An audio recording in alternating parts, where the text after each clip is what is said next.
right, in case anyone misses out, right? So yesterday we discussed the idea of oil having a source from sun, right? Remember oil and fossil fuels, right?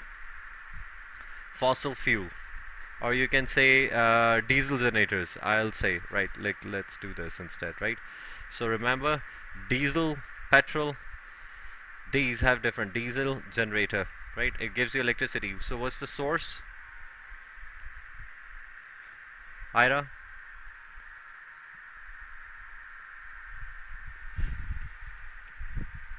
Hello, are you there?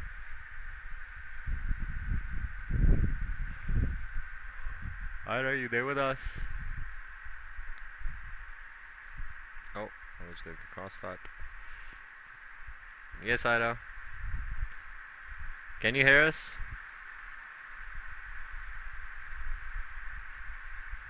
Hello. Yes, finally I can hear you. अब मुझे आवाज़ ना है ना, मेरा दिल बैठ जाता है भाई तुम्हारी आवाज़ सुने बगैर.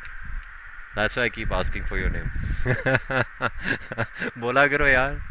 I get chills when you don't speak up. कि पता नहीं disconnect तो नहीं हो गए. Okay, diesel generator. What's the main source for power generation by the diesel generator? How does the diesel generator produces energy for us? What's the main source?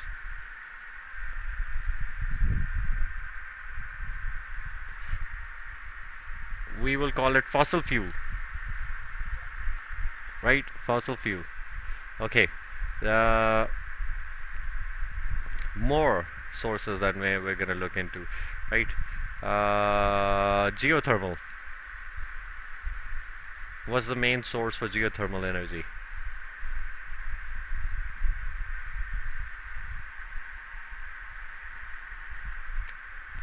Yes, Abdullah. Not coal. Core of the sun. Yeah, core of Earth. Yes. The core of the Earth is the main source of geothermal energy. Okay. Now let's into. All right. That sums up our problem with the source of energy. Now I'm going to create a chart where I'm going to start relating different sources of energy. So I'm going to talk about energy as a main word, right? Energy is in the middle, right? So we'll see how different sorts of energies can be correlated. So first of all, we have mechanical energy, right? And we'll go into some numerical idea of energy today. So mechanical energy, then we have uh, electrical, yes, we have chemical energy, right? And then we have what other source of energy would be there? Thermal, yes, thermal energy, light, then we will have also sound. Yeah, okay, more.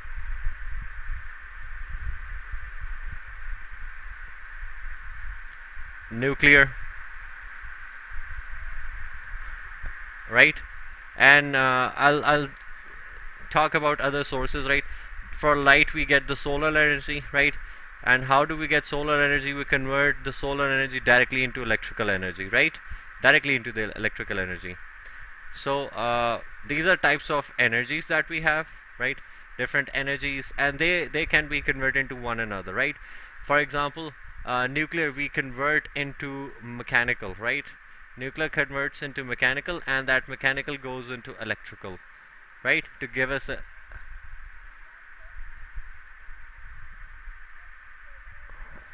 Oh, you're right, right. Not chemical, but we go from nuclear to thermal, and that thermal can be converted into mechanical, and then mechanical into electrical. Okay, now I'm gonna.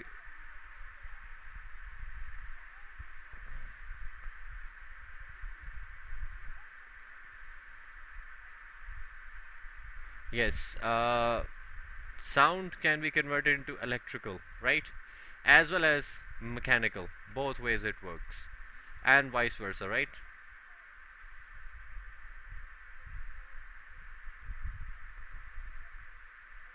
Yep. So these arrows represent how different types of energies can be, but thermal cannot be converted into nuclear that easily, because that is what fission is all about, and we're not able to start fission reactions, at least not for now. Similar way we can convert solar into, electrical into light. That is how the bulbs work for us, right? Now chemical can also be converted into electrical directly. This is what our batteries were all about. Yesterday we were discussing batteries, right? So electrical, chemical can be converted into electrical, and chemical can be converted into thermal, and that thermal can be converted into mechanical directly, right? This is what a car engine is all about, right? So this makes it very fuzzy to look at, right? So I'm gonna start with some examples. So let's just say we talk about car engine, right? Car engine. How does the car engine create energy, and what are the main sources? So we start with chemical, right? Chemical converts into mechanical, right? No, chemical converts into thermal because it burns the fuel, right? And then the thermal becomes into mechanical, right? So this is the car engine. Now if we call the car generator, right? Because cars do need to power their own batteries, to charge their batteries, so it's the same process. So it's from chemical to thermal, and from thermal to mechanical, right? The engine, and then that engine drives the generator, which converts into electrical, right? Okay. Then we have this car generator, or any diesel generator, right? Diesel generators. Yes, lights, right? So light, we can simply call light as conversion of electrical into light energy, right? Directly. There's not much of a difference. Then we have solar. In solar we convert light directly into electrical. Okay. Then we have dams, right? What about dams? What happens in the dam?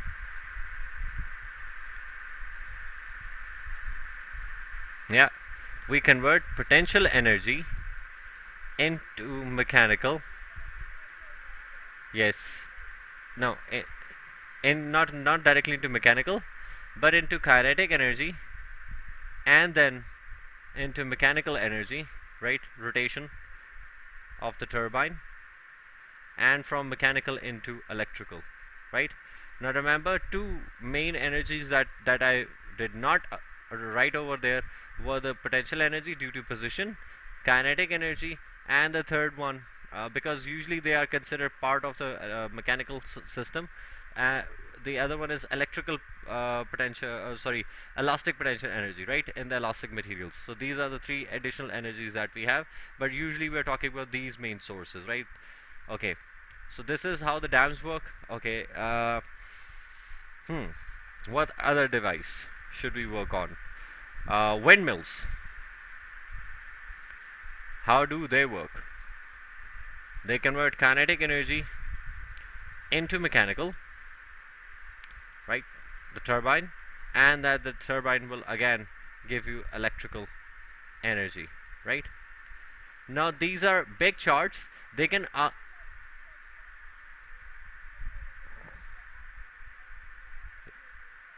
digestion. That's good. That's a good idea. So it converts chemical energy into thermal, actually, directly. Although digestion is a very long process, what we call as respiration, right? In between, we have the process of respiration, and we have studied that respiration does not just occur in our lungs or just in our mouth, but respiration occurs in every cell of the body. Breathing and respiration are two different things. What we call inhaling and exhaling of the air is called breathing, right? Respiration is actually the burning of oxygen and food in every cell of the body to create carbon dioxide and energy, right? So this is a long process that also involves this terminology of respiration, and which is a biological process, right? So it cannot be directly placed into our domain of physics, because this is a little bit farther away from our working, right? but you can still simply say that it's from chemical into thermal, right? So through respiration it happens. Okay, any other example, any other idea? Ira, you're awfully silent today. Yes.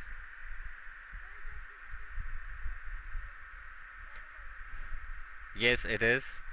There's one. We'll go to it. We'll go to it. But first, we need to cover some numerical versions of this. This is just the.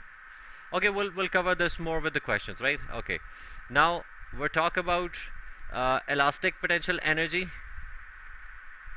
kinetic energy, and potential energy, or also known as gravitational potential energy, right? GPE. These are the names that are used, right? This is preferred to be written in your paper. These are common everywhere, right? But this is to be used for your paper. So when we talk about elastic potential energy, it is the energy that can be stored in a spring if you extend it, right? Once I extend this spring, the force with which it can go back, right, this will result in a certain energy being released, right? The energy that got stored due to the loading of the spring, right? Loading versus unloading, right? So the loading will store the energy, and then unloading will release the energy, right? For elastic potential energy, right? Okay, over here now we'll come to this energy store as well, right? Which types of energies can be stored and which cannot be stored, and for what kind of energy what kind of store is more acceptable, right? We'll talk about that in a moment. So then we have kinetic energy, right? This is a mechanical energy, sort of, right? In this, it is related to the motion of the object, right? How fast the object is moving. So the kinetic energy is equal to 1 by 2 mass into speed squared, right? So that means whatever the object has is moving, right, you have to work it out. So but over here, let's just say if there's an object that was coming at v1 and now it gained the speed v2. Remember not to use this formula over here. Keep in mind, you cannot use delta v over this case, right? This does not work out, right? For this case, you have to calculate individual energies and then take the difference, because it's a squared term. So delta squared is going to be something else, and the value differences are going to be entirely different, right? For example, v1 square is equal to 1 by 2 m v2 squared, right? The difference of this, right, delta ke is not going to be equal to this one, right? So not to use this one. Keep in mind, over here you cannot create the difference of velocities and calculate the change of energy. You have to calculate the energies at two different points or two different speeds, and then take the difference of the energy entirely, rather than taking the difference of the speed. Okay, so keep in mind that this is what is happening, right? Now the third one is GPE, gravitational potential energy, right? And this is the energy of an object due to its height, right? So if it falls, with how much energy is going to fall down and how much energy is going to deliver, right? So while it is not moving, its energy can be associated to its height, what we call as GPE being mass into gravity into the height, right? So it is a very simple formula to use, but what it really means that this is stationary, right? This is for a stationary point or fixed position, you can say, not moving, right? Fixed position. You cannot discuss changes of position in this kind of a problem, right? Because if the object is moving, then obviously we'll relate that to kinetic energy over here, right? So keep in mind, whenever you talk about gravitational potential energy, it is supposedly a value for a fixed point, not for a moving object, right? Am I clear on this?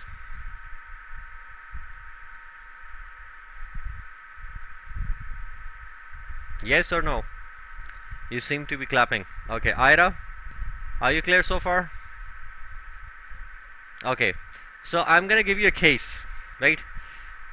Ira would remember this fun case that I always give in my class, right? Okay. There is a girl on a bicycle, right? And let me draw her here. Here's the girl. She's riding a bicycle, right? She weighs, along with the bicycle, 60 kilograms. Okay? Along with the bicycle. That's the total sum of the mass. Okay. She's currently at a height of 50 meters. The height of this point is 15 meters. And the height of this point is 30 meters. This again is 10 meters, and this point is you can say 15 meters again, right? Over here we have some water, right? So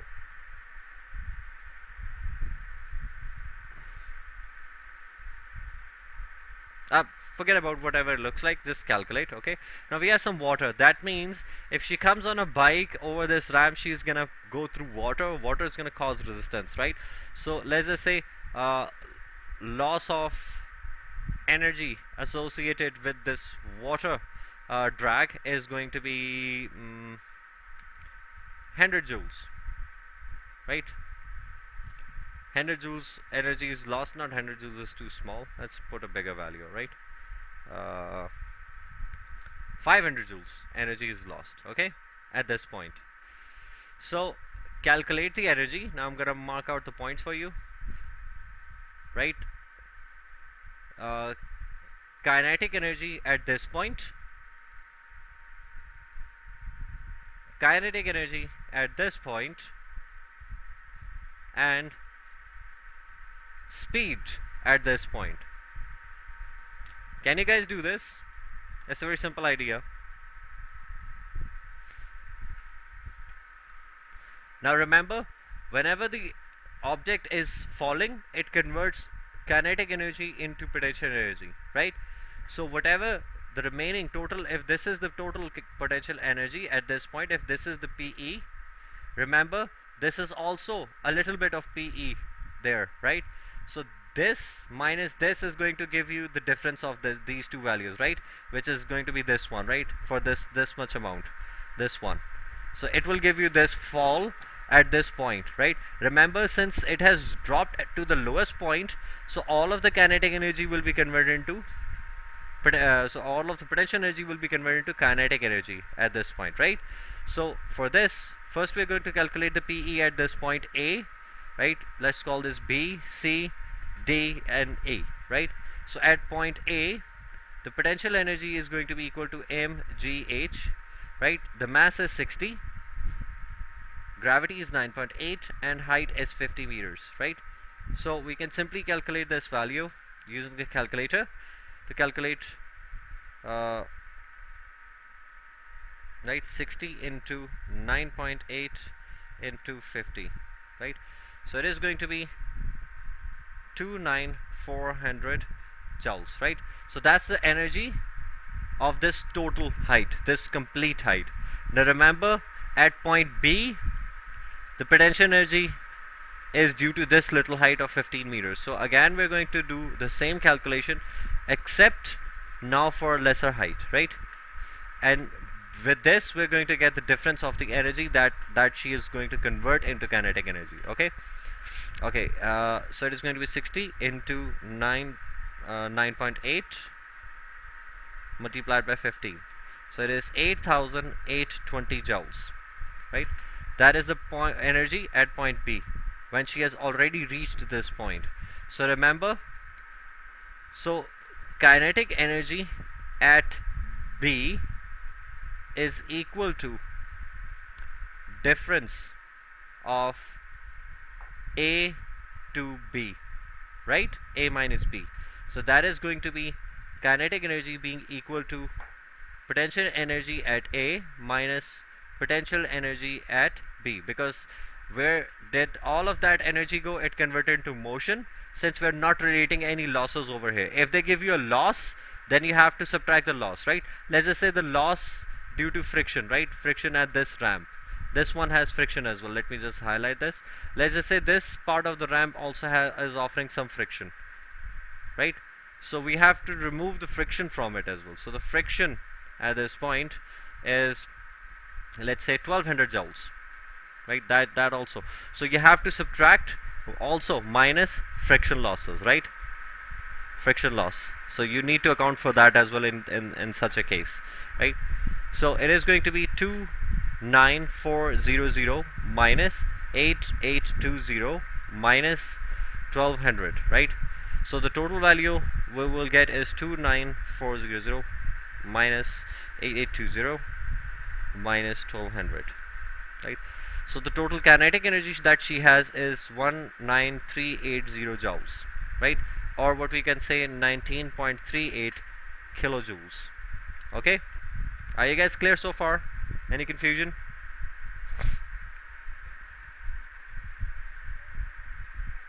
No. Okay, now again, for point C, calculate the potential energy, right? The difference of this potential energy is going to be there, and that difference of potential energy we are going to now remove from this kinetic energy, right? Not from the potential energy, because potential energy does not include friction. We had friction loss over here as well, right? So now we're going to work with the energy that was there, and that is in the form of kinetic energy, right? So we're going to work for C, the potential energy, that is 60 into 9.8 into 30, right? So that is going to be equal to 60 into 9.8 into 30. So it's 17640 joules, right? That's the potential energy possible at this heighted point. That means it is going to get on to the top, right? So if this is the available energy, then what is the now we have to calculate the difference first, right? So potential energy, difference of potential energy at C, right? That is going to be B minus C, right? C minus B, sorry, because C is the bigger value. So that is going to be potential energy. Remaining potential energy is supposedly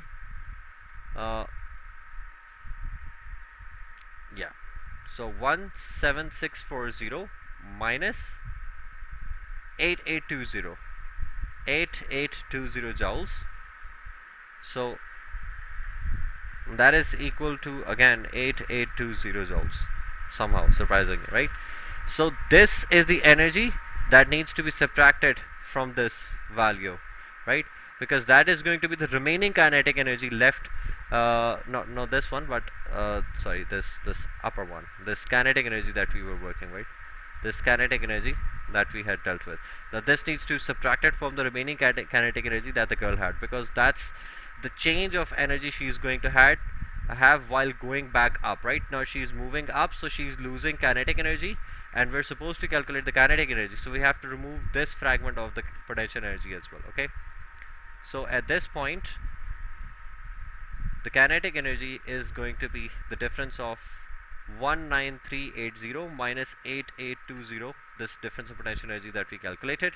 Since we don't have any friction associated in this point, so we're not going to subtract anything else. If there was friction losses, then we have to subtract that as well. Okay, so now the remainder value that she does have is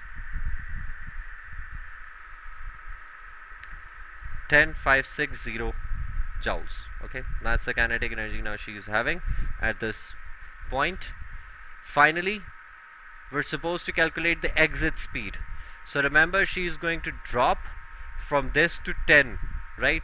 So again we have to calculate the potential energy at this point, right? Considering that whatever the energy she has kinetic, right, will be now converted into this kinetic energy, right, this point, because she's already carrying a lot of energy along with herself, right? So we're not going to work it out with potential energy. Instead we will only work out with the kinetic with the kinetic energy that we calculated minus the potential energy of this. Why we're not going to use the potential energy of C is because she was coming with a lot of momentum from the back. That is why she was able to go over and above, right? So that's why we have to work with kinetic energy that she has gained due to this height and not because of these points, point B and C. She's not gaining extra energy. Instead, she just lost some energy and now she is going to gain back again, right? So we have to calculate the potential energy at D. It's a very lengthy question, but imagine this question was worth for 7 marks in IGCSE papers, one of the past papers, right? It's one of the favorite cases that I have. So 60 into 9.8 into 10, so 60 into 9.8 into 10, 5880 joules. That's the energy for this for this height minus the kinetic energy that she has. So again, the kinetic energy that she would have at this point is going to be, because we are going to associate the loss now, so it has losses associated due to water splashing, right? So we have to calculate that as well, and also again we'll have to work out this energy difference, right? This energy difference over here. So it's a long process that we have to do. It's a long question, but it gets you clear through this energy conversion problem once you do this question. So again, 10,560 minus 5880. So the total remainder energy she is going to have 10,560 minus 5880. Right? So it's 4680 joules.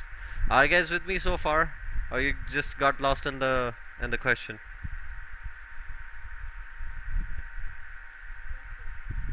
Okay, I thought you guys just got lost. There's so many conversions back and forth.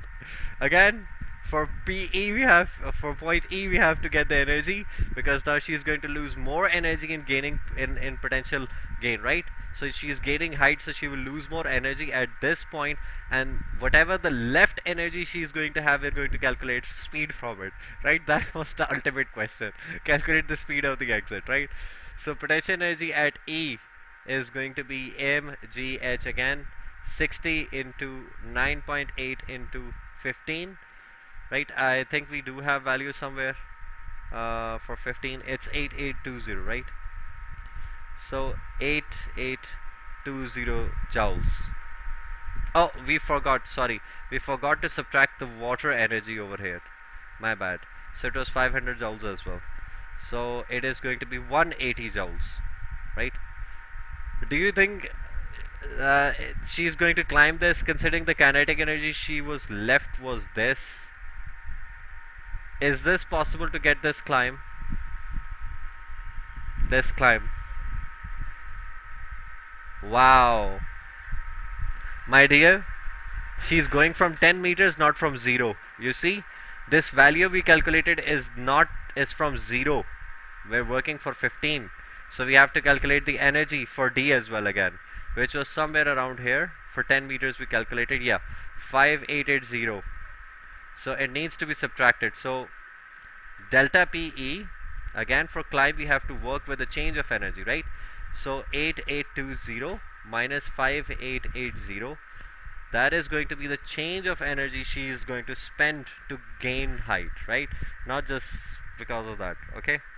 So 8820 minus 5880, so it's a loss of 2940 joules. Now the final kinetic energy, the exit kinetic energy, is finally here, which is 4180 minus 2940 joules, right? And that is now 4180 minus 2940 joules, right? So 1240 joules is there. That is the final kinetic energy she's exiting with, so she's going very slow probably. So to calculate the speed, we're just going to use this formula: kinetic energy is equal to 1 by 2 mv square, right? We know the mass, we know the energy, so it's 1240 multiplied by 2 divided by the mass, which is 60, and to remove the square we're going to put a square root on both sides, right? So we cancel the square root on one end, and simply we're going to, now I need the scientific calculator. Right, I was working with the normal one. Okay, so it's 1240 multiplied by 2 divided by 60. So it is the under root of 41.33, right, V. So under root of answer, right, and that is equal to 6.43 meters per second is the exiting speed. Wow. Right, so remember, whenever she's dropping or gaining, you have to keep the difference in mind, right?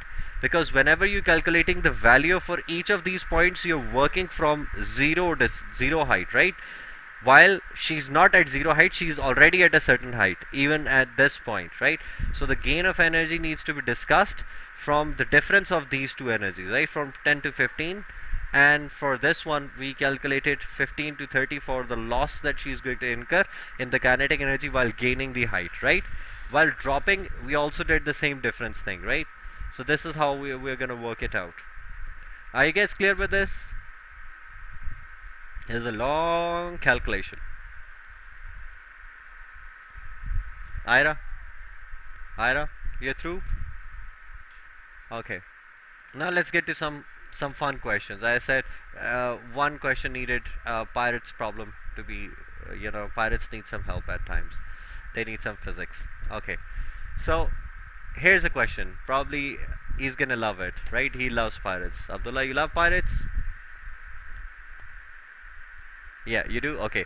So an archaeologist, I'm just gonna use the word pirate for you, right? So an archaeologist is investigating a shipwreck and discovers a wooden box on the seabed, right? This is the surface, which is the sea. Somehow the sea is just 15 meters high. I don't know how, but Cambridge does this kind of thing. So let's deal with it. The dimension of the lid is just, they have alternate reality. Honestly, they do, right? I don't know where they're doing physics, right? So there's 1.2 meters by 0.8 meters. Yep, they do, right? And the pressure of the atmosphere is this much, right? 100 kilopascals. The lid is 15 meters below the surface of the sea, right? The density of the sea water, because it's salty water, is this, right? Pressure on this on the lid, right? So first we need to calculate the pressure on the lid, right? Pressure on the lid due to sea water only, right? Remember, in this case, if you look at it, it is having air pressure on it as well, right? One is the liquid pressure, this one, and then the air pressure is also there, right? So that is why you have to work out the total pressure as well. Two things you need to calculate, right? So first one is P is equal to let me get this even thinner, that's too big, right? So P is equal to rho GH, right? So for this we have rho 1020 multiplied by 9.8 multiplied by 15, right? That is the height. So let me get the answer for this. It's gonna be in pascals. So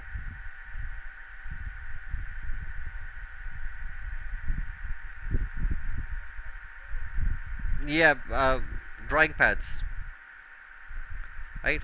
So that is how much the pressure is, right, at this point, right? Keep in mind, but that is not the total pressure, that is the pressure due to water and height. Okay, now for the total pressure we need to add total pressure, right? Total pressure is going to be equal to sum of this and the air pressure, right? So total pressure is equal to water plus air. So that is going to be 10000 pascals, right? Let me convert it into 10000 and 0 pascals plus this. So it is going to be, if let's consider this as rounded off, like if I round this off into like this, 1.5 into 10 raised to the power 5 pascals, right? If that's the due to there, right? Let me count the zeros. 5. Yeah, I'm correct. So it would be 2.5 into 10 raised to the power 5 pascals now, right? Because 1 is added. So this is going to be our answer. Guys, clear so far? Okay. Now to find the force required to open the lid, right? For down force on the lid, right? And that is going to be this total pressure over the areas. For the area, they have given us the dimensions, which are this over here. The dimensions are given to you. So let's calculate the area. That is 1.2 into 0.8, right? So 1.2 into 0.8, that is a very big box, 9 meters square, right? And for P is equal to F over A, we have to calculate the force. So force will be P into A, and that is going to be this value multiplied by the area, right? So it is 0.96 multiplied by 2.5 exponent 5, right? So it is going to be 24000 newtons, right? That is a huge amount of force that you need to open the lid, right? So that's why underwater lids are harder to open, right? Now here's a technical question. The force needed to open the lid is not equal to the value of this, right? The actual force that will need to open this lid will not be equal to this value, right? Suggest reasons why. One reason I want from Ira, one reason I want from you, Abdullah. First you go. Abdullah, give me a reason why this is not going to be equal to this numerical value or theoretical value that we have calculated. This is in theory the value, right? But realistically the force is not going to be this. Either it's going to be greater or either it's going to be less. You also need to decide that as well, right? So you have to explain why it's not going to be equal. That's why they've given you two lines, not just the statement but also the detail. Why?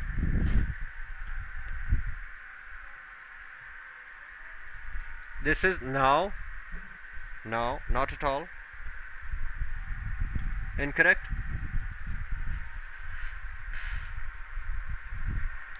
You have to tell why the theoretical is not equal. You need to explain. Give a scientific answer.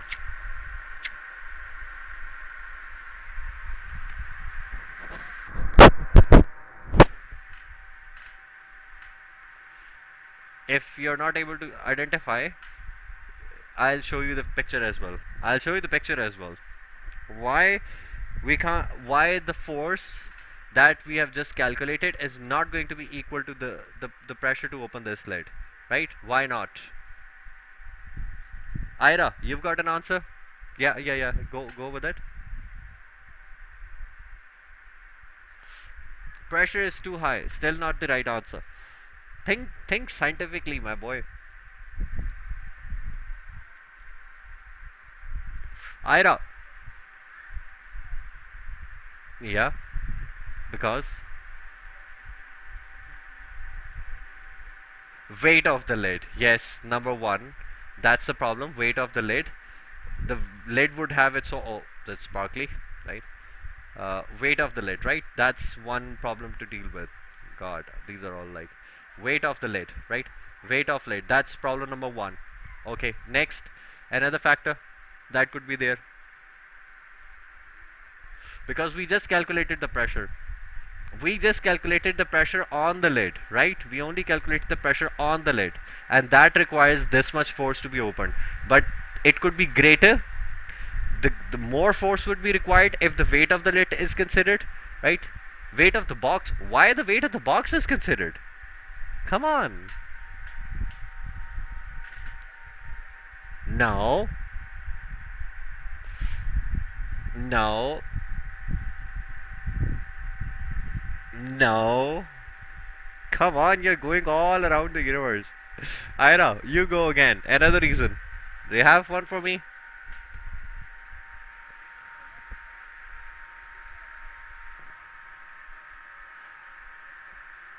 Oh God. You're going too crazy with it, aren't you? I know. Come on. Another one. Think about it. It's easy. Look at the hinges. Something associated with the hinge. It's in water. What happened to the hinges? Yes. Yes. Friction. Friction. Yes. Friction of the hinges, right? Friction of hinge. That is another problem. That could increase. Now, what ways it can be reduced, right? Number one, upthrust. right? We do know in water things weigh less, so there's upthrust problem as well. So once you start opening it, maybe it would not need much of the force, right? Okay, number two, water drag, because moving things in water is difficult, so water drag is also there, that may also increase the force. So there are four factors which are like easily visible. Okay, and there could be pressure inside the box that might either help you lift it up easily if it's pressurized, or if there is less pressure, then it will cause a pull, right? If there is vacuum inside it, right, it can create a pull which will make it harder to open, right? Let's say if there was less pressure inside the box, it will not let you open the box, right? It will be harder. So these are the less pressure. Water waves, no, no, that is water drag. Well, we'll consider that as water drag, right? We're opening the lid, not moving the box. There's a difference. The question was to open the lid only.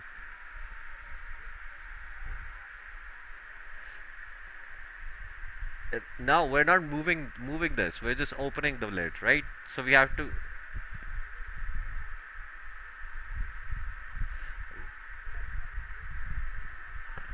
Now, my dear boy, you're going too crazy, because in IGCSE I told you one thing very clearly, that your suggestions do not account for any marks, right? Now look at this question. The force needed to open the lid is not equal to the value calculated. We need to stay to the question.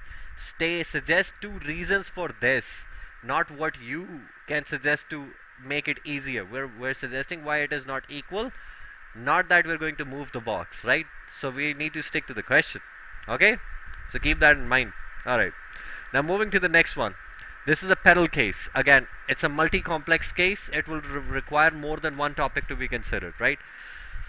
So this one discuss a braking system of a car can brake the pedal rotates a pivot when the pedal is pressed, right? When this pedal is pressed, this pedal moves in, right? It rotates because there's the pivot over here. Keep the pivot in mind, right? So it is moment included. So moment is there and the pressure is also there. Two topics we're relating, right? Okay. So the driver exerts a force of 200 Newton on the pedal at a distance of 22 centimeter from the pivot. As the pedal rotates the pivot, a force is exerted on the piston, right? Abdullah, Mike, too much noise. Too much noise. Thank you. Okay. Alright. So if it's 22 centimeters from the pivot, as the pedal rotates the pivot, a force is exerted on the piston and pressure of the oil increases, right? So the pressure increases. So if this moves, there's also this distance and this distance. That means it is also a little bit away from the piston, right? The area of the piston cylinder is this much. Calculate the increase in the pressure of the oil. So we need to consider the pressure that is exerted on the oil. So for that we're going to start with the moment, right? So first we're going to calculate the force created by the pedal, which is now reduced due to the lesser one, right? So we're going to calculate moment 1, moment of pedal, right? Moment of pedal, that is going to be force into distance. Now remember, we need to convert distances into meters, right? This needs to be in meter, these are in centimeters. So it is going to be 200 into 0.22 meters, right? And that is somewhere around 200 into 0.22 meters, right? That is 44 meters Newton meter, right? That's the rotational force created by this pivoted pedal. Now that moment is equal but delivered over here, so we need to calculate. We have the area for this piston, but we don't know the force with which this piston is pressed. For that we are going to rework the moment of piston, right? Piston now instead, right? This was for the pedal, right? From there we're going to calculate the force, because we know that the moment is going to be equal, right? It's the same value because they're connected by the same rod, so they're equal, except the force is going to change due to this distance, right? So if this is 44 Newton meter, right, this is equal to F into 0.08 meters, right? So 44 now divide by 0.8 is going to give you 55 newtons of force, right? I just missed a step. Let me write it down. So it is 44 divided by 0.08, right, equal to F. Sorry, it is going to be 44 divided by 0.08. So 550 newtons is the force that is now generated, right, on this piston head. This has an area of this much, right? So we need to calculate the pressure on the oil, increase in the pressure. So pressure is going to be F over A. We have the area, we have the pressure, we have the force. So it's 550 over 5 into 10 to the power minus 4, right? 550 divided by 5 exponent minus 4 is going to be 1,100,000 pascals, right? Or we can say this is 1.1 megapascal, not million, mega, right? We did the prefixes, so remember, we don't use million, we use mega. This is physics, right? Not business. Okay, this is 1.1 megapascals. So imagine the amount of force. You applied a little force using your foot, which is just 200 newtons, and how much the force the brakes are applying, right, onto the brake pads. That is a huge amount of pressure that is there, right? So keep that in mind, that this is how we convert. This is the master cylinder. We call this as the master cylinder, right? Master cylinder. Then this distributes this pressure onto 4 brakes, right? It distributes onto the 4 brakes, right? So those are called brake pistons, right? Pedal pistons. Pad pistons, right? And this is called the master cylinder, right? Okay. Next question is related to energy, right? This is the last question for the day. Then I'm going to leave you with a odd question for as an RA to work with, right? Okay. A wind turbine has, which swept out an area of diameter 25 meters. This is the area, right? Now the wind blowing directly towards the wind turbine at a speed of this much. At this, the wind speed, as air passes this much mass every second, right, of the area. So energy, I told you, is going to be, since we're going to work it out, so first we're going to calculate the kinetic energy of the air passing through this, right? So that is going to be 12 1 by 2 into mv square, right? So that is going to be 1 by 2 into 7500 kilograms of the mass and 12 meter per second of the speed, right? But this is squared. So let me just create one equation. 1 by 2 multiplied by 7500 multiplied by 12 squared, right? So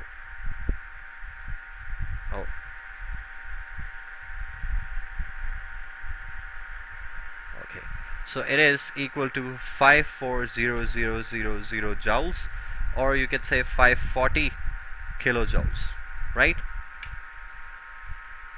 Are we disconnected from the team? We're still on? Okay. I think we still have two more minutes to go, right? So that's the kinetic energy. The turbine converts 10% of the kinetic energy to the winds of electrical. Calculate the power output of the turbine. State the equation, right? They have given you the kinetic energy converts 10%, so that means 90% is loss, right? That's the energy that is generated by the wind. How much it converts? Only 10%, right? So we're going to get only 10% of this, right? And for 1 second, it is going to be, since it is going in 1 second every second, right? So each second it is how much creating. So we're going to work it out. So it is going to be 10% of kinetic energy, right? And that is going to be 54 kilojoules, right?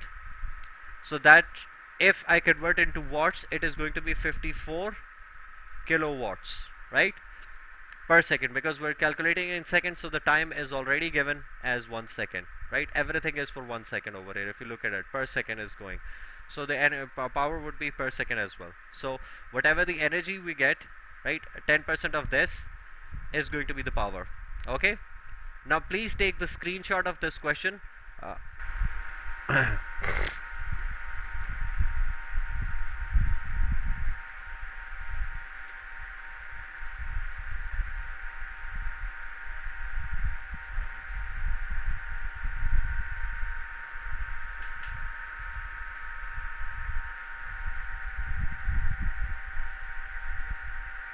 yeah, I'm sharing the question with you people.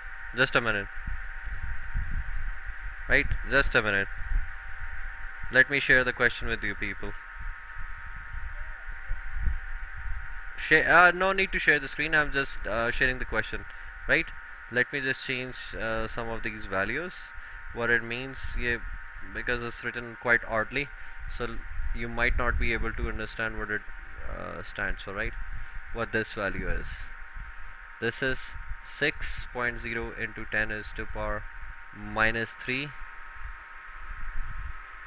meter cube, right? And then this is 2.75 into 10 is to power 6 pascals. Again, 1.1 into 10 is to power 5 pascals. And then this we have over here 3 into 10 is to power minus 3 pascals, right? So I'm just gonna share this screen with you people. No, I mean the share the screenshot. This question you have to attempt. It's just one number that I need to get from you people, right? So I'm just sharing this on WhatsApp. From there you can get the question. Alright? Then we'll see you back for the chemistry session. Okay. Allah Hafiz.